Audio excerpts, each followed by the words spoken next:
हुकूमत super tax के मुकम्मल खात्मे की जानिब बढ़ रही है। IMF 300 अरब रुपए से ज़ायद के मुमकिना रेवेन्यू गैप के मुतबादिल का मुतालबा कर सकती है, जबकि हुकूमत का मौक़िफ़ है कि इस इक़दाम से सरमायाकारी बढ़ेगी और रोज़गार के नए मौक़े पैदा होंगे। सज्जाद काज़मी से मज़ीद तफ़सीलात जान लेते हैं। जी सज्जाद, आगाह कीजिएगा।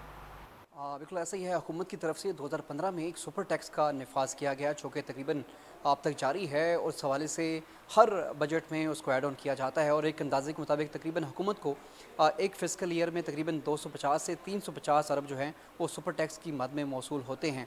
अब इस तमाम सिनेरियो में आज वजारत ख़जाना के हुकाम ने सेनेट की कायमी कमेटी बराए ख़जाना में एक अहम इंकशाफ किया है कि वो सुपर टैक्स को 2% कम कर चुके हैं और मज़ीद भी कम करने के हवाले से या मुकम्मल तौर पर ख़ात्मे से मतलब जो है वो इकदाम करने को तैयार है। यानी कि अगर अब 250 से 350 अरब का जो गैप आता है टैक्स में, वो अब मुकम्मल कैसे करना है, इसकी दो मुख्तलिफ जो है अवामिल सामने आए हैं। कुछ आम लोगों का ये मानना है कि अगर ये 250 से 350 अरब का जो टैक्स सुपर टैक्स की मद में आता है, इसको अगर अबॉलिश किया जाता है तो ये मजमूई तौर पर GST टैक्स की मद में या फिर दीगर सेल्स टैक्स की मद में जो या दीगर तनाज़र में आम आवाम से ही इसको टैक्स जो है वो कलेक्ट किया जाएगा। लेकिन हुकूमत का ये मानना है कि अगर ख़ास सीमेंट या दीगर जो इंडस्ट्रीज़ हैं उनके ऊपर सुपर टैक्स ख़त्म किया जाता है तो उनके पास मज़ीद मुनाफा होगा और वो मज़ीद मुख्तलिफ सेक्टर्स में जो है वो इन्वेस्ट कर सकेंगे, जिसके बाद जो इंडस्ट्रीज़ है उसको ग्रोथ का जो है ग्रोथ भी मिल सकेगी, जबकि मकामी सतह पर मज़ीद जो नौकरियाँ हैं वो जनरेट की जा सकेंगी।